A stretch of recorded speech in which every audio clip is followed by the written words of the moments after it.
മാർപ്പാപ്പയാര് May 7 മുതലുള്ള തീയതികളിൽ അറിയാം. എല്ലാ കണ്ണുകളും വത്തിക്കാനിലേക്ക്. സുപ്രധാന വാർത്താ അപ്ഡേറ്റുകളുമായി ഗുഡ്നസ് ഈവനിംഗ് ന്യൂസ്. ഏവർക്കും സ്വാഗതം.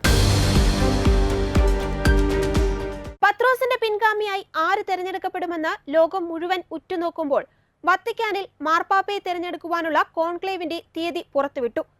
ഫ്രാൻസിസ് മാർപ്പാപ്പയുടെ ദുഃഖാചരണത്തിന്റെ 3-ാം ദിവസമായ ഇന്നാണ് തീയതി പുറത്തുവിട്ടിരിക്കുന്നത്. അടുത്ത മാസം 7-ാം തീയതി മുതലാണ് മാർപ്പാപ്പയെ തെരഞ്ഞെടുക്കുവാനുള്ള കോൺക്ലേവ് ആരംഭിക്കുക.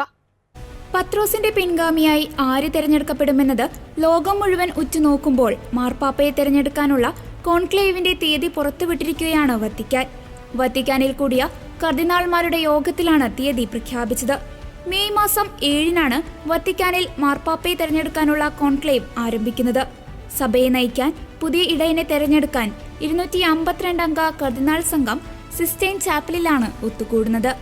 കോൺക്ലേവിൽ പങ്കെടുക്കുന്ന 252 കർദിനാൾമാരിൽ 135 പേർക്കാണ് വോട്ടവകാശമുള്ളത്. ആഫ്രിക്കയിൽ നിന്ന് 18, ഏഷ്യയിൽ നിന്ന് 23, യൂറോപ്പിൽ നിന്ന് 53, വടക്കേ അമേരിക്കയിൽ നിന്ന് 20, ഓഷ്യാനിയയിൽ നിന്ന് 4, തെക്കേ അമേരിക്കയിൽ നിന്ന് 17 തുടങ്ങി കർദിനാൾമാർക്കായിരിക്കും വരാൻ പോകുന്ന പാപ്പയെ തെരഞ്ഞെടുക്കാനുള്ള അവകാശം. ഇതിൽ 80 വയസ്സിന് മുകളിലുള്ള കർദിനാൾമാർക്ക് വോട്ടവകാശമില്ല. ഇത്തവണത്തെ കോൺക്ലേവിൽ 117 പേർക്കാണ് വോട്ടവകാശം നഷ്ടപ്പെട്ടത്. സിസ്റ്റൈൻ ചാപ്പലിൽ അതീവ രഹസ്യമായാണ് കോൺക്ലേവ് നടക്കുന്നത്. കോൺക്ലേവിൽ കർദിനാൾമാർ രഹസ്യ ബാലറ്റിലൂടെയാണ് പുതിയ പാപ്പയെ തെരഞ്ഞെടുക്കുന്നത്. ഓരോ കർദിനാളും വോട്ടിംഗ് വിവരങ്ങൾ പുറത്തു പറയില്ലെന്ന് സത്യം ചെയ്യണം. ഈ സത്യം ലംഘിച്ചാൽ അവരെ സഭയിൽ നിന്ന് പുറത്താക്കും. പുതിയ മാർപ്പാപ്പയുടെ തെരഞ്ഞെടുപ്പിൽ ഇത്രയധികം രഹസ്യ സ്വഭാവം പുലർത്തുന്നതിന്റെ പ്രധാന കാരണം സഭയുടെ ഐക്യം നിലനിർത്തുകയും പുറത്തുനിന്നുള്ള സമ്മർദ്ദങ്ങൾ ഒഴിവാക്കുക എന്നതുമാണ്. സിസ്റ്റൈൻ ചാപ്പലിന്റെ ചിമ്മിനിയിൽ നിന്ന് പുറപ്പെടുന്ന പുകയുടെ നിറം പുതിയ പാപ്പയെ തെരഞ്ഞെടുത്തോ ഇല്ലയോ എന്ന് സൂചിപ്പിക്കുന്നു. കറുത്ത പുക ഇതുവരെ ഒരു തെരഞ്ഞെടുപ്പ് നടത്തിയിട്ടില്ലെന്ന് സൂചിപ്പിക്കുന്നു. അതേസമയം വെളുത്ത പുക പുതിയ മാർപ്പാപ്പയെ തെരഞ്ഞെടുത്തു എന്നതിനെ സൂചിപ്പിക്കുന്നു. ഓരോ കർദിനാളും തങ്ങൾക്ക് ഇഷ്ടമുള്ള വ്യക്തിയുടെ പേര് കടലാസിൽ എഴുതി ഒരു പാത്രത്തിലിടുന്നു. ഓരോ വോട്ടും ഉറക്കെ വായിച്ച് എണ്ണുന്നു. ഒരു സ്ഥാനാർത്ഥി മാർപ്പാപ്പയായി തെരഞ്ഞെടുക്കപ്പെടാൻ 3/2 ഭൂരിപക്ഷം നേടണം. ആർക്കും ഭൂരിപക്ഷം ലഭിച്ചില്ലെങ്കിൽ ബാലറ്റുകൾ രാസവസ്തുക്കൾ ചേർത്ത് കത്തിക്കുന്നു. അപ്പോൾ കറുത്ത പുക വരും. ഇത് തെരഞ്ഞെടുപ്പ് വിജയിച്ചില്ല എന്നതിന്റെ സൂചനയാണ്. എല്ലാ ദിവസവും രാവിലെയും ഉച്ച കഴിഞ്ഞും 2 റൗണ്ട് വീതം വോട്ടെടുപ്പ് നടക്കും. എന്നിട്ടും ആരെയും തെരഞ്ഞെടുക്കാൻ കഴിഞ്ഞില്ലെങ്കിൽ ലളിതമായ ഭൂരിപക്ഷം മതിയെന്ന രീതിയിലേക്ക് നിയമങ്ങൾ മാറ്റാൻ സാധ്യതയുണ്ട്. മാർപ്പാപ്പയെ തെരഞ്ഞെടുക്കുന്ന കോൺക്ലേവ് സാധാരണയായി കുറഞ്ഞത് 1 ദിവസമെങ്കിലും എടുക്കും. ചിലപ്പോൾ ഇത് കൂടുതൽ ദിവസങ്ങൾ നീണ്ടുപോകാറുണ്ട്. ഫ്രാൻസിസ് മാർപ്പാപ്പയുടെ മരണത്തെ തുടർന്ന് സാർവത്രിക സഭ ശനിയാഴ്ച മുതൽ 9 ദിവസത്തേക്ക് പ്രഖ്യാപിച്ച നവനാൾ വിശുദ്ധ കുർബാനയർപ്പണം തുടരുന്നു. ഫ്രാൻസിസ് മാർപ്പാപ്പയുടെ മരണത്തെ തുടർന്ന് സാർവത്രിക സഭ ശനിയാഴ്ച മുതൽ 9 ദിവസത്തേക്ക് പ്രഖ്യാപിച്ച ദുഃഖാചരണത്തിന്റെ ഭാഗമായി നവനാൾ വിശുദ്ധ കുർബാനയർപ്പണം തുടരുന്നു. എല്ലാ ദിവസവും വൈകുന്നേരം 5 മണിക്ക് വിവിധ കർദിനാൾമാരുടെ കാർമ്മികത്വത്തിൽ സെന്റ് പീറ്റേഴ്സ് ബസിലിക്കയിൽ വിശുദ്ധ കുർബാനയും ജപമാല സമർപ്പണവും നടക്കുന്നുണ്ട്. ദുഃഖാചരണത്തിന്റെ 2-ാം ദിനമായ ഇന്നലെ Vatican state secretary cardinal Pietro Parolin Saint Peter's ചത്തുരത്തിൽ വിശുദ്ധ കുർബാനയർപ്പിച്ചു. ഫ്രാൻസിസ് മാർപ്പാപ്പ സീറോ മലബാർ സഭയ്ക്ക് നൽകിയ സാന്ത അനസ്താസിയ ബസിലിക്കയിൽ major archbishop Mar Raphael Thattil, archbishop Mar Andrews Thazhath എന്നിവരുടെ മുഖ്യ കാർമ്മികത്വത്തിൽ ഫ്രാൻസിസ് മാർപ്പാപ്പയ്ക്ക് വേണ്ടി വിശുദ്ധ കുർബാനയർപ്പിച്ചു. Major archbishop cardinal Mar Baselios Cleemis Catholicos ബാവയുടെ മുഖ്യ കാർമ്മികത്വത്തിൽ റോമിലെ സാൻ ഗ്രിഗോരിയോ സേത്തിമോ പള്ളിയിൽ സീറോ മലങ്കര സഭാംഗങ്ങൾ ഒന്നുചേർന്ന് മാർപ്പാപ്പയ്ക്ക് വേണ്ടി ദിവ്യബലി അർപ്പിച്ചു. ദുഃഖാചരണത്തിന്റെ 3-ാം ദിനമായ ഇന്ന് റോമാരൂപതയുടെ നേതൃത്വത്തിൽ വിശുദ്ധ കുർബാനയർപ്പിക്കും. റോമാരൂപത വികാരി ജനറൽ കർദിനാൾ ബൽദസാരെ റീന മുഖ്യ കാർമ്മികത്വം വഹിക്കും. പൗരസ്ത്യ സഭകളുടെ നേതൃത്വത്തിലുള്ള വിശുദ്ധ കുർബാനയർപ്പണം മെയ് 2-നാണ്. പൗരസ്ത്യ സഭ കാര്യാലയത്തിന്റെ അധ്യക്ഷൻ കർദിനാൾ ക്ലൗഡിയോ ഗുഗുറോത്തി മുഖ്യ കാർമ്മികത്വം വഹിക്കും. ദൈവകരുണയുടെ തിരുനാൾ ദിവസമായ ഇന്നലെ മാർപ്പാപ്പയുടെ കല്ലറ സന്ദർശിച്ച കർദിനാൾമാരോടൊപ്പം വിശ്വാസികളും സായാഹ്ന പ്രാർത്ഥനയിൽ പങ്കുചേർന്നു. സെന്റ് മേരി മേജർ ബസിലിക്കയിലെ പ്രാർത്ഥനകൾക്ക് റോലൻദാസ് മാക്രിക്കാസ് നേതൃത്വം നൽകി. ബസിലിക്കയിലെ പരിശുദ്ധ അമ്മയുടെ ചിത്രത്തിന് മുന്നിലും കർദിനാൾമാർ പ്രാർത്ഥിച്ചു. കർദിനാൾമാർക്കൊപ്പം നിരവധി വിശ്വാസികളും പ്രാർത്ഥനയിൽ പങ്കുചേർന്നു. വിശ്വാസികളുടെ തിരക്കുമൂലം ബസിലിക്ക രാത്രിയും തുറന്നിട്ടിരുന്നു. ഫ്രാൻസിസ് പാപ്പ ജമലി ആശുപത്രിയിൽ കഴിയുന്ന സമയത്ത് എല്ലാ ദിവസവും പരിശുദ്ധ പിതാവിന് വേണ്ടി പ്രാർത്ഥിക്കുവാൻ കയ്യിൽ മഞ്ഞപ്പൂക്കളുമായി എത്തിയിരുന്ന കർമ്മലീന എന്ന ഇറ്റാലിയൻ സ്ത്രീയും പാപ്പയുടെ ഖബറിടത്തിനു മുൻപിൽ കണ്ണീരോടെ പ്രാർത്ഥിക്കുവാൻ എത്തിയിരുന്നു. മരണത്തിനു മുമ്പ് ഫ്രാൻസിസ് മാർപ്പാപ്പ യുവജനങ്ങളോട് പറയുവാൻ ആഗ്രഹിച്ചിരുന്ന സന്ദേശം പുറത്തുവിട്ട ഇറ്റാലിയൻ മാസികയായ ഓഗി ജനുവരി 8-ന് സാന്താ മാർട്ടയിലെ സ്വകാര്യ വസതിയിൽ വെച്ചാണ് ഈ വീഡിയോ റെക്കോർഡ് ചെയ്തിരിക്കുന്നത്. മറ്റുള്ളവരെ ശ്രവിക്കേണ്ടതിന്റെ, പ്രധാനമായും വൃദ്ധരെ കേൾക്കേണ്ടതിന്റെ ആവശ്യകതയെക്കുറിച്ചാണ് ഫ്രാൻസിസ് മാർപ്പാപ്പ ഈ വീഡിയോയിൽ പറഞ്ഞിരിക്കുന്നത്. Ragazzi, ragazze, una delle cose molto importanti nella vita è ascoltare, imparare a ascoltare. Quando una persona ti parla, aspettare che finisca per capirla bene e poi, se me la sento, dire qualcosa, ma è importante l'ascoltare. Guardate bene la gente non ascolta, alla metà di una spiegazione non risponde e questo non aiuta alla pace. Ascoltate tanto e non dimenticate dei nonni, i nonni ci insegnano tanto. Prego per voi, pregate per me. മരണത്തിന് മുൻപ് Francis മാർപ്പാപ്പ യുവജനങ്ങളോട് പറയാൻ ആഗ്രഹിച്ചിരുന്ന video സന്ദേശം പുറത്തുവിട്ട് Italian മാസികയായ ogee ജനുവരി 8-ന് Santa മാർട്ടയിലെ വസതിയിൽ വെച്ച് record ചെയ്ത video സന്ദേശത്തിൽ മറ്റുള്ളവരെ ശ്രവിക്കേണ്ടതിന്റെ, പ്രത്യേകിച്ച് വയോധികരെ ശ്രവിക്കേണ്ടതിന്റെ ആവശ്യകതയെക്കുറിച്ചാണ് പാപ്പ ഓർമ്മപ്പെടുത്തിയത്. പ്രിയപ്പെട്ട യുവജനങ്ങളെ, നിങ്ങളുടെ ജീവിതത്തിൽ ശ്രവിക്കാൻ പഠിക്കണമെന്നാണ് വീഡിയോ സന്ദേശത്തിൽ പാപ്പ പറയുന്നത്. മറ്റുള്ളവർ സംസാരിക്കുമ്പോൾ അത് ശ്രവിക്കുകയും അതിന് ഉത്തരം നൽകണമെന്നും പാപ്പ കൂട്ടിച്ചേർത്തു. അതേസമയം വയോജനങ്ങളെ സ്നേഹിക്കാനും അവരെ സഹായിക്കാനും പാപ്പ എല്ലാവരോടും ആഹ്വാനം ചെയ്തു. പാപ്പയുടെ മരണത്തെ തുടർന്ന് സാർവത്രിക സഭ ശനിയാഴ്ച മുതൽ 9 ദിവസത്തേക്ക് പ്രഖ്യാപിച്ച ദുഃഖാചരണത്തിന്റെ ഭാഗമായി നവനാൾ വിശുദ്ധ കുർബാന അർപ്പണം തുടരുന്നു. എല്ലാ ദിവസവും വൈകുന്നേരം 5 മണിക്ക് വിവിധ കർദിനാൾമാരുടെ കാർമ്മികത്വത്തിലാണ് സെന്റ് പീറ്റേഴ്സ് ബസിലിക്കയിൽ ദിവ്യബലിയും ജപമാല അർപ്പണവും നടത്തപ്പെടുന്നത്. അതേസമയം ഫ്രാൻസിസ് മാർപ്പാപ്പ സീറോ മലബാർ സഭയ്ക്ക് നൽകിയ സാന്താ അനസ്താസിയ ബസിലിക്കയിൽ major archbishop Mar Raphael Thattil, archbishop Mar Andrews Thazhath എന്നിവരുടെ മുഖ്യ കാർമ്മികത്വത്തിൽ ഫ്രാൻസിസ് പാപ്പയ്ക്ക് വേണ്ടി വിശുദ്ധ കുർബാന അർപ്പിച്ചു. നിരവധി പേരാണ് ദിവ്യബലിയിൽ പങ്കെടുത്തത്. പ്രത്യാശയുടെ തീർത്ഥാടകരാകുവാൻ ഏവരെയും ക്ഷണിക്കുന്ന 2025 ജൂബിലി വർഷത്തിൽ പങ്കെടുത്ത 2 ലക്ഷത്തിലധികം വിശ്വാസികൾ. റോമിൽ വെച്ച് ഏപ്രിൽ 25 മുതൽ 27 വരെയാണ് കൗമാരക്കാർക്കു വേണ്ടിയുള്ള ജൂബിലി ആഘോഷം നടന്നത്. ഈ ദിവസം നടന്ന യുവജനങ്ങളുടെ ജൂബിലിയുടെ സമാപന ദിനമായ ഇന്നത്തെ ആഘോഷങ്ങളുടെ വർണ്ണ കാഴ്ചകളിലേക്ക് നമുക്ക് യാത്രയാകാം.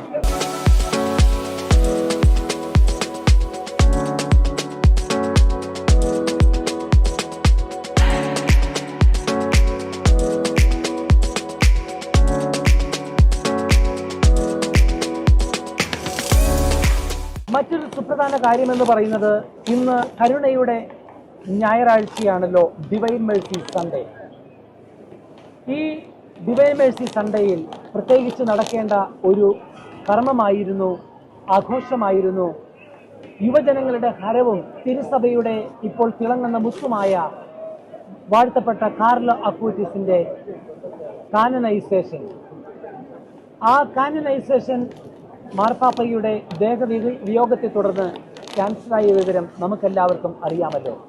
എങ്കിലും പതിവ് പോലെ വത്തിക്കാൻ സ്ക്വയറിൽ ദിവ്യബലി അർപ്പണം നേരത്തെ മുൻകൂട്ടി നിശ്ചയിച്ച സമയത്ത് തന്നെ 10:30 മണിക്ക് ആരംഭിക്കുകയുണ്ടായി. ഏതായിരുന്നാലും കാർലോ അക്യൂറ്റസിന്റെ കാനനൈസേഷൻ നടന്നില്ല എങ്കിലും അദ്ദേഹത്തിന്റെ ഓർമ്മകളുമായി യുവജനങ്ങൾ ഈ പ്യാസയിൽ ഉണ്ടായിരുന്നു. കാർലോ അക്യൂറ്റസിന്റെ ഓർമ്മകൾ സൂക്ഷിക്കുന്ന പതാകകളുമായി അവർ ഈ പ്യാസയുടെ മധ്യത്തിൽ വന്ന് ബലിയിൽ പങ്കെടുത്തു കഴിഞ്ഞപ്പോൾ അവർക്കതൊരു ഉണർവിന് കാരണമായി. അവരിൽ ചിലർ പറഞ്ഞു, കാർലോ ഞങ്ങളുടെ കൂടെയുണ്ട്, ഞങ്ങൾ കാർലോയുടെ കൂടെയുണ്ട്. ഏതായിരുന്നാലും ഇന്നത്തെ ജൂബിലി കുർബാനയ്ക്ക് നേതൃത്വം കൊടുത്തത്, കരുണയുടെ ഞായറാഴ്ചയായ ഡിവൈൻ മേഴ്സി സൺഡേയുടെ പ്യാസയിൽ അർപ്പിച്ച ബലിക്ക് നേതൃത്വം കൊടുത്തത് വത്തിക്കാന്റെ സ്റ്റേറ്റ് സെക്രട്ടറി ആയിരുന്ന കർദിനാൾ പിയത്രോ പരോളിനാണ്. അദ്ദേഹത്തോടൊപ്പം അനേകം കർദിനാൾമാർ, പ്രത്യേകിച്ച് കോൺക്ലേവുമായി ബന്ധപ്പെട്ട് എത്തിയിരിക്കുന്നവരും അല്ലാത്തവരുമായ എല്ലാ കർദിനാൾമാരും ആർച്ച് ബിഷപ്സും വൈദികരും ഉണ്ടായിരുന്നു. ഇതിൽ എൻ്റെ ശ്രദ്ധയിൽപ്പെട്ടത് മതാന്തര സമ്പാദനത്തിന് വേണ്ടിയുള്ള ഡെക്കാസ്ട്രിയുടെ തലവനായ അഭിവന്യ ജോർജ് കർദിനാൾ കൂവക്കാട് പ്രത്യേകമായി സീറോ മലബാർ സഭയുടെ പാരമ്പര്യമുള്ള തിരുവസ്ത്രങ്ങൾ അണിഞ്ഞുകൊണ്ടാണ് ബലിയിൽ പങ്കെടുത്തത്. വിവിധ റീത്തുകളെ, കത്തോലിക്ക സഭയിലെ വിവിധ റീത്തുകളെ പ്രതിനിധീകരിച്ചുകൊണ്ട് പാത്രിയാർക്കീസുമാരും അതോടൊപ്പം തന്നെ മറ്റ് ഉത്തരവാദിത്വമുള്ള അധികാരികളും കർദിനാൾമാരും വൈദികരുമെല്ലാം ഈ ദിവ്യബലിയിൽ പങ്കെടുത്ത് പ്രാർത്ഥിച്ചിരുന്നു. വത്തിക്കാന്റെ ഔദ്യോഗികമായ കണക്കനുസരിച്ച് ഏകദേശം 2 ലക്ഷത്തിലധികം ജനങ്ങളാണ് ഇന്നത്തെ ഈ ജൂബിലി ആഘോഷത്തിലും അതോടൊപ്പം തന്നെ കാർലോ അക്വീനാസിന്റെ കാനനൈസേഷനുമായി മുൻകൂട്ടി രജിസ്റ്റർ പ്രകാരം എത്തിച്ചേർന്നതും അതോടൊപ്പം തന്നെ ഇന്നത്തെ ദിവ്യബലിയിൽ പങ്കെടുക്കാനായിട്ട് വന്നു ചേർന്നതും. വത്തിക്കാന് മുമ്പിലുള്ള വിയ കൊൺസിലാസിയോണെ എന്ന് പറഞ്ഞ വഴിക്ക് മുമ്പിൽ ഏകദേശം റോഡിന് അപ്പുറമുള്ള കാസ്റ്റൽ അഞ്ചലോ വരെ ജനനിബിഡമായിരുന്നു, ജനസാഗരമായിരുന്നു. വത്തിക്കാൻ സ്ക്വയറും പരിസര പ്രദേശങ്ങളും ഇന്നലത്തെ പോലെ തന്നെ ഇന്നും ജനസാഗരമായിരുന്നു എന്ന് തന്നെ വേണം നമുക്ക് പറയുവാൻ. ഏതായിരുന്നാലും മാർപ്പാപ്പയുടെ മൃതസംസ്കാര ചടങ്ങുകളെല്ലാം കഴിഞ്ഞ് ജനങ്ങൾ വീണ്ടും പഴയതുപോലെ പുതിയ പ്രതീക്ഷയോടുകൂടി തിരുസഭയെ നയിക്കാൻ പുതിയ പാപ്പയെ കിട്ടുമെന്നുള്ള പ്രതീക്ഷയിലും ആഗ്രഹത്തിലുമാണ്. ഏതായിരുന്നാലും നമുക്ക് പ്രാർത്ഥിക്കാം. ഈ ദിവസങ്ങളിൽ നടക്കാൻ പോകുന്ന കോൺക്ലേവിൽ പരിശുദ്ധാത്മാവ് നമ്മുടെ പ്രിയപ്പെട്ട പിതാക്കന്മാരെ നയിക്കട്ടെ എന്നും ദൈവത്തിൻ്റെ ആഗ്രഹപ്രകാരം എല്ലാ കാര്യങ്ങളും ക്രമീകരിക്കപ്പെടട്ടെ എന്നും നമുക്ക് പ്രാർത്ഥിക്കാം. ഇന്ന് നൊവാന്തലിസിൻ്റെ 2ാമത്തെ ദിവസം കൂടിയാണ്. അതായത് മാർപ്പാപ്പമാർ മരിച്ചു കഴിയുമ്പോൾ പാരമ്പര്യമനുസരിച്ച് 9 ദിവസം തുടർച്ചയായിട്ട് പാപ്പയ്ക്ക് വേണ്ടി ബലികളർപ്പിച്ച് അദ്ദേഹത്തിൻ്റെ ആത്മാവിന് വേണ്ടി പ്രാർത്ഥിക്കുന്ന പതിവുണ്ട്. അത് ആരംഭിക്കുന്നത് മൃതസംസ്കാരവുമായി ബന്ധപ്പെട്ട് അർപ്പിക്കപ്പെട്ട ദിവ്യബലി 1-ാം ദിവസമായി കണക്കാക്കിക്കൊണ്ടാണ്. അങ്ങനെ നോക്കുമ്പോൾ ഇത് നൊവാന്തലീസിൻ്റെ 2ാമത്തെ ദിവസമാണ്. ഇനിയും തുടർന്ന് 9 ദിവസങ്ങളിലായി പരിശുദ്ധ പിതാവ് ദിവംഗതനായ ഫ്രാൻസിസ് മാർപ്പാപ്പയ്ക്ക് വേണ്ടി ഓരോ ദിവസവും ബലിയർപ്പണങ്ങളും പ്രാർത്ഥനകളും ഉണ്ടായിരിക്കുന്നതാണ്. വത്തിക്കാൻ സ്ക്വയറിൽ നിന്നും ഗുഡ്നസ് ടെലിവിഷന് വേണ്ടി ഫാദർ ജോജി പോഡിനോടൊപ്പം European coordinator father Joby Paul. പഹൽഗാമിൽ ആക്രമണം നടത്തിയ ഭീകരരെ 4 സ്ഥലത്ത് സുരക്ഷാ സേന വളഞ്ഞെന്ന് റിപ്പോർട്ട്. ഒരിടത്ത് ഭീകരരും സുരക്ഷാ സേനയും തമ്മിൽ ഏറ്റുമുട്ടൽ ഉണ്ടായെന്നും റിപ്പോർട്ടുകൾ പുറത്തുവരുന്നുണ്ട്. അതേസമയം പാകിസ്ഥാന് പിന്തുണയുമായി തുർക്കിയും ചൈനയും രംഗത്തെത്തിയിട്ടുണ്ട്. രാത്രി ഭക്ഷണം തേടി ഭീകരർ വീടുകളിലെത്തിയെന്നാണ് സൂചന. കരസേനയുടെ ഹെലികോപ്റ്ററുകളും ഡ്രോണുകളും തെരച്ചിലിനുണ്ട്. അതേസമയം ഭീകരാക്രമണത്തിന്റെ പശ്ചാത്തലത്തിൽ കശ്മീരിൽ തന്ത്രപ്രധാന കേന്ദ്രങ്ങൾക്ക് സുരക്ഷ വർദ്ധിപ്പിച്ചു. പ്രധാനപ്പെട്ട റെയിൽവേ ലൈനുകൾക്കും അത് കടന്നുപോകുന്ന ടണലുകൾക്കുമാണ് CRPF സുരക്ഷ കൂട്ടിയത്. അതിനിടെ കശ്മീരിൽ നിയന്ത്രണ രേഖയിൽ വീണ്ടും പാക് സൈന്യം വെടിയുതിർത്തു. തുടർച്ചയായി 4ാം ദിവസമാണ് യാതൊരു പ്രകോപനവുമില്ലാതെ പാകിസ്ഥാൻ സൈന്യം വെടിയുതിർക്കുന്നത്. പൂഞ്ച് സെക്ടറിൽ പാകിസ്ഥാൻ സൈന്യം വെടിനിർത്തൽ കരാർ ലംഘിക്കുന്നത് ഇതാദ്യമാണ്. ഇന്ത്യൻ സൈന്യം തിരിച്ചടിച്ചതായി അധികൃതർ അറിയിച്ചു. ആളപായം റിപ്പോർട്ട് ചെയ്തിട്ടില്ല. അതിനിടെ ഭീകരാക്രമണത്തിൽ കൊല്ലപ്പെട്ടവർക്കൊപ്പമുണ്ടായിരുന്നവരുടെ മൊഴി രേഖപ്പെടുത്തുമെന്ന് NIA അറിയിച്ചു. പഹൽഗാം ഭീകരാക്രമണത്തിന് മറുപടിയായി കടുത്ത നടപടികളാണ് ഇന്ത്യ പാകിസ്ഥാനെതിരെ സ്വീകരിച്ചത്. സിന്ധു നദീജല കരാർ റദ്ദാക്കുകയും പാക് പൗരന്മാരോട് ഇന്ത്യ വിടാൻ ആവശ്യപ്പെടുകയും ചെയ്തു. ഓരോ ഭീകരനെയും അവരെ പിന്തുണയ്ക്കുന്നവരെയും ഇന്ത്യ തിരഞ്ഞു പിടിച്ച് ശിക്ഷിക്കുമെന്നും ഈ ഭൂമിയുടെ അറ്റം വരെ ഭീകരരെ പിന്തുടരുമെന്നും പ്രധാനമന്ത്രി നരേന്ദ്രമോദി പറഞ്ഞിരുന്നു. ഇതിനു പിന്നാലെ ഇന്ത്യയുമായുള്ള എല്ലാ ഉഭയകക്ഷി കരാറുകളും പാകിസ്ഥാനും റദ്ദാക്കി. തുടർന്നാണ് അതിർത്തിയിൽ പാകിസ്ഥാൻ വെടിവെപ്പ് ആരംഭിച്ചത്. അബദ്ധത്തിൽ അതിർത്തി കടക്കാനിടയായി പാകിസ്ഥാന്റെ പിടിയിലായ BSF ജവാനെ ഇതുവരെ വിട്ടു നൽകാൻ പാകിസ്ഥാൻ തയ്യാറായിട്ടില്ല. അതേസമയം പഹൽഗാം ഭീകരാക്രമണത്തിന് പിന്നിൽ പ്രവർത്തിച്ച പാകിസ്ഥാനെ ചൈന പൂർണ്ണ പിന്തുണ പ്രഖ്യാപിച്ചതിൽ ഇന്ത്യ കടുത്ത അതൃപ്തി രേഖപ്പെടുത്തിയിട്ടുണ്ട്. പാപ്പയുടെ കല്ലറയിലെത്തി പ്രാർത്ഥിച്ച് ശിവഗിരി മഠം സന്യാസി. ഫ്രാൻസിസ് മാർപ്പാപ്പയുടെ മതാന്തര സംവാദത്തിലടക്കം പങ്കെടുത്ത സ്വാമി വീരേശ്വരാനന്ദാണ് ഫ്രാൻസിസ് മാർപ്പാപ്പയുടെ കല്ലറയിലെത്തി പ്രാർത്ഥനകൾ അർപ്പിച്ചത്. ഞാനിപ്പോൾ നിൽക്കുന്നത് മേരി മജോര ബസലിക്കയുടെ മുമ്പിൽ സ്വാമിജി വീരേശ്വരാനന്ദയുടെ അരികിലാണ്. ഈ ബസിലിക്കയുടെ മുമ്പിൽ നിൽക്കുമ്പോൾ ഒത്തിരിയേറെ പ്രത്യേകതകളുണ്ട്. കാരണം ഫ്രാൻസിസ് മാർപ്പാപ്പയുമായി കൂടിക്കാഴ്ച നടത്തിയ ഒരു സ്വാമിജിയാണ് നമ്മുടെ മുമ്പിൽ നിൽക്കുന്നത്. മാത്രമല്ല, മതാന്തര സംവാദവുമായി ബന്ധപ്പെട്ട് ഫ്രാൻസിസ് മാർപ്പാപ്പയ്ക്കുണ്ടായിരുന്ന താല്പര്യം നമുക്കറിയാമല്ലോ. അതുമായി ബന്ധപ്പെട്ട് GDPSന്റെ ശിവഗിരി മഠത്തിന്റെ ജോയിന്റ് സെക്രട്ടറി ആയിട്ട് ശുശ്രൂഷ ചെയ്യുമ്പോൾ റോമിൽ വരാനും മാർപ്പാപ്പയെ കാണുവാനും ഒക്കെ ഭാഗ്യം ലഭിച്ച ഒരു സ്വാമിജിയാണ്. ഇന്നിതാ മാർപ്പാപ്പയുടെ മരണവാർത്ത അറിഞ്ഞ് മൃതസംസ്കാര ചടങ്ങുകളൊക്കെ കഴിഞ്ഞപ്പോ മാർപ്പാപ്പയ്ക്ക് അന്തിമോപചാരം അർപ്പിക്കുവാൻ, ആദരാഞ്ജലികൾ അർപ്പിക്കുവാൻ ഏറെ സ്നേഹത്തോടുകൂടി നാട്ടിൽ നിന്നും സ്വാമിജി ഇവിടെ വന്നിരിക്കുകയാണ് റോമിൽ. ഏതാനും നിമിഷങ്ങൾക്ക് മുമ്പ് മേരി മജോറ ബസിലിക്കയുടെ അകത്തു കയറി സ്വാമിജി പരിശുദ്ധ പിതാവ് ഫ്രാൻസിസ് മാർപ്പാപ്പയ്ക്ക് ആദരാഞ്ജലികൾ അർപ്പിക്കുകയുണ്ടായി. സ്വാഗതം സ്വാമിജി ഗുഡ്നസ് ടെലിവിഷനിലേക്ക്. തീർച്ചയായും അങ്ങയെ കണ്ടത് ഒരു പരിപാലനയായി കാണുകയാണ്.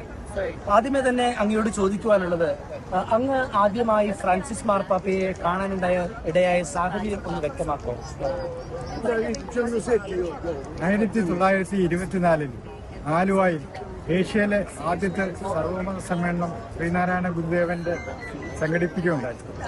അതിന്റെ 100ാം വാർഷികം പ്രമാണിച്ച് ലോകത്തിന്റെ നാനാഭാഗങ്ങളിൽ സർവമത സമ്മേളനങ്ങൾ ശിവഗിരിമഠം സംഘടിപ്പിച്ചു വരികയാണ്. അങ്ങനെയിരിക്കെ ആദ്യ സമ്മേളനം വത്തിക്കാനിൽ വെച്ച് നടത്തണമെന്നൊരു അഭിപ്രായമുണ്ടായി. അത് എൻ്റെ ഒരു താല്പര്യമായിരുന്നു.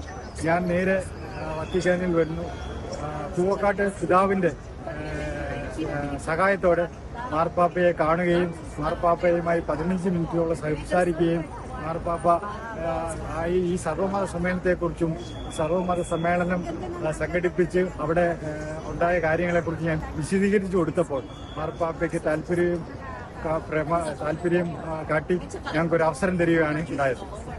സ്വാമിജി, ഒരു കാര്യം ചോദിക്കട്ടെ, ഈ നമ്മളുടെ കൂവക്കാട് പിതാവ് ഇതിനു വേണ്ടി ഇനിഷ്യേറ്റീവ് എടുത്തുവാണോ അങ്ങ് പറഞ്ഞപ്പോ, അതെയോ ഇതുമായി ബന്ധപ്പെട്ട് ജസ്റ്റ് സഹായം ചെയ്തു തന്നതാണോ? കാരണം അതിനുശേഷം പരിശുദ്ധ പിതാവ് ഫ്രാൻസിസ് മാർപ്പാപ്പ മതാന്തര സംവാദനത്തിന്റെ ഏറ്റവും വലിയ ഹെഡായിട്ട് ഫ്രാൻസിസ് മാർപ്പാപ്പ കൂവക്കാട് പിതാവിനെ അപ്പോയിന്റ്മെന്റ് ചെയ്യുകയുണ്ടായി.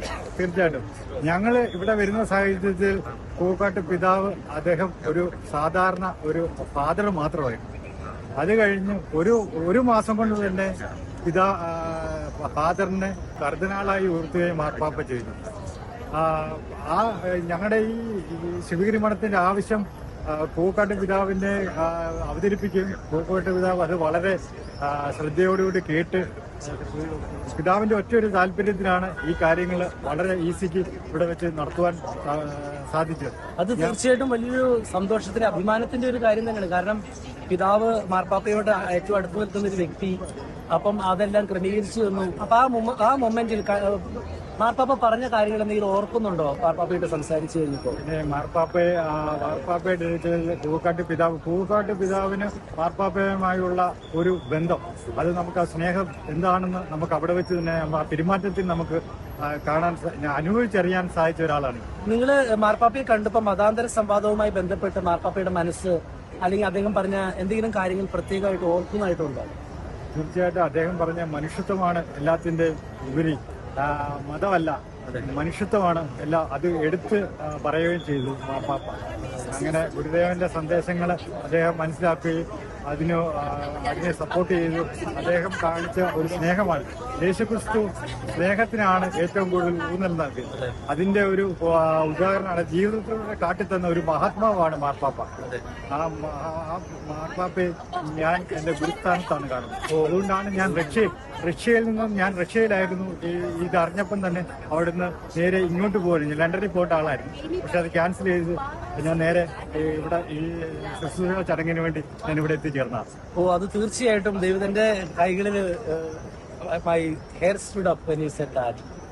പ്രത്യേകിച്ച് എനിക്കൊരു കാര്യം ചോദിക്കാനുള്ളത്, നമ്മുടെ ഫ്രാൻസിസ് മാർപ്പാപ്പയുടെ പഠനങ്ങൾ അങ്ങ് കേട്ടിട്ടുണ്ട്, അതോടൊപ്പം തന്നെ ബൈബിളിലെ പഠനങ്ങൾ അങ്ങ് കേട്ടിട്ടുണ്ട്. അപ്പം ഫ്രാൻസിസ് മാർപ്പാപ്പയുടെ പഠനങ്ങളും ചിന്തകളും അല്ലെങ്കിൽ ബൈബിളിലെ ചിന്തകളും തമ്മിൽ, ശ്രീനാരായണ ഗുരുവിന്റെ ചിന്തകളും തമ്മിൽ ഒരു ആത്മബന്ധമുള്ളതായിട്ട് സ്വാമിജിക്ക് തോന്നിയിട്ടുണ്ടോ? തീർച്ചയായിട്ടും ഞാൻ ഈ സർവമത സമ്മേളനത്തെ കുറിച്ച് മാർപ്പാപ്പയോട് പറയുന്ന കൂട്ടത്തിൽ തന്നെ ഈ സർവമത സമ്മേളനം കഴിഞ്ഞ ഉടൻ തന്നെ ഗുരുദേവൻ അവിടെ എഴുതി വെച്ചിരുന്നു. വാദിക്കാനും ജയിക്കാനുമല്ല, അറിയാനും അറിയിക്കുവാനും വേണ്ടിയുള്ള സമ്മേളനമാണെന്ന് ഗുരുദേവൻ അവിടെ എഴുതി വെച്ചു. അതായത് ആദ്യം നടന്ന ഏഷ്യയിൽ ആദ്യം നടന്ന ആ സർവ്വമത സമ്മേളനത്തിൽ അങ്ങനെ എഴുതി വെച്ചു. അതും എല്ലാ മതത്തിന്റെ സാരം ഒന്നാണ്, മനുഷ്യത്വമാണ്. അതും ഗുരുദേവൻ അവിടെ എഴുതി വെച്ചു. ഈ കാര്യങ്ങളെല്ലാം മാർപ്പാപ്പയെ ധരിപ്പിച്ച് ചെയ്തു കഴിഞ്ഞപ്പോൾ തന്നെ അത് കഴിഞ്ഞ് ഗുരുദേവൻ ആദ്യം ചെയ്ത് ഒരു ശിവഗിരിയിൽ ഒരു സർവ്വമത പാഠശാല ഉണ്ടാക്കുകയാണ്. അവിടെ സർവ്വമത പാഠശാലയിൽ ബൈബിളും ഖുറാനും ഉപനിഷത്തും ഗീതയും എല്ലാം പഠിക്കുന്ന ഒരു സിസ്റ്റമാണ് ശിവഗിരിയിലുള്ള സർവ്വമത പാഠശാല. എല്ലാ മതവും സമബുദ്ധിയോടെ പഠിക്കണമെന്നാണ് ഗുരുദേവൻ പറഞ്ഞിരിക്കുന്നത്. ഭരണശാലയിൽ പ്രാർത്ഥനയ്ക്ക് ഒരു പേജ് ബൈബിളും ഒരു പേജ് ഖുറാനും നിത്യം പാരായണം ചെയ്യും. ഫ്രാൻസിസ് മാർപ്പാപ്പ അന്ത്യവിശ്രമം കൊള്ളുന്ന റോമിലെ മേരി മേജർ ബസിലിക്കയിലെ കല്ലറ കാണുവാൻ വൻ ജനത്തിരക്ക്. ഇന്നലെ രാത്രി 10 മണി വരെ സന്ദർശകരെ അനുവദിച്ചിരുന്നു. പ്രത്യേക അലങ്കാരങ്ങളൊന്നുമില്ലാത്ത ഫ്രാൻസിസ് മാർപ്പാപ്പയുടെ കല്ലറയ്ക്ക് മുകളിൽ ലാറ്റിൻ ഭാഷയിൽ ഫ്രാൻസിസ് എന്ന് കൊത്തിവെച്ചിട്ടുണ്ട്. ഒരു വെളുത്ത റോസാപ്പൂ മാത്രമാണ് ഫ്രാൻസിസ് മാർപ്പാപ്പയുടെ കല്ലറയ്ക്ക് മുമ്പിൽ സ്ഥാപിച്ചിട്ടുള്ളത്. റോമിലെ സാന്താ മാർത്ത ബസിലിക്കയിൽ ഫ്രാൻസിസ് മാർപ്പാപ്പയുടെ കബറിടം സന്ദർശിക്കാൻ വിശ്വാസികളുടെ പ്രവാഹം. ഇന്നലെ രാവിലെ 7 മണിക്കാണ് കബറിടം പൊതുജനങ്ങൾക്കായി തുറന്നുകൊടുത്തത്. ഇതിനു മുമ്പ് തന്നെ പള്ളിയിലേക്ക് നീണ്ട ക്യൂ രൂപപ്പെട്ടിരുന്നു. ഇന്നലെ സന്ദർശകർക്കായി 10 മണിവരെ ദേവാലയം തുറന്നിട്ടിരുന്നു. മാർപ്പാപ്പയുടെ മരണപത്രമനുസരിച്ച് ലത്തീൻ ഭാഷയിൽ ഫ്രാൻസിസ് എന്ന് മാത്രം എഴുതി പ്രത്യേകിച്ച് അലങ്കാര പണികളൊന്നും നടത്താതെയാണ് ഖബറിടം നിർമ്മിച്ചത്. ഫ്രാൻസിസ് മാർപ്പാപ്പയുടെ കുരിശും കല്ലറയുടെ ചുമരിൽ തൂക്കിയിട്ടുണ്ട്. ലാളിത്യത്തിന്റെ മറ്റൊരു പ്രതീകമായി കല്ലറയ്ക്കു മുകളിൽ ഒരു വെള്ള റോസാപ്പൂവും വെച്ചിട്ടുണ്ട്. വരും ദിവസങ്ങളിലും വിശ്വാസികളുടെ പ്രവാഹമുണ്ടാകുമെന്നതിനാൽ സാന്താ മാർത്ത ബസിലിക്കയിൽ അധികൃതർ സുരക്ഷ ശക്തമാക്കിയിരിക്കുകയാണ്. സെന്റ് പീറ്റേഴ്സ് ബസിലിക്കയിലെത്തുന്ന തീർത്ഥാടകരെല്ലാം തങ്ങളുടെ പ്രിയപ്പെട്ട പാപ്പയായ ഫ്രാൻസിസ് പാപ്പയുടെ കബറടക്കത്തിൽ പ്രാർത്ഥിച്ചതിന് ശേഷമാണ് മടങ്ങിപ്പോകുന്നത്. ഇതോടെ ഗുഡ്നസ് ഈവനിംഗ് ന്യൂസ് ഇവിടെ പൂർണ്ണമാകുന്നു. നന്ദി.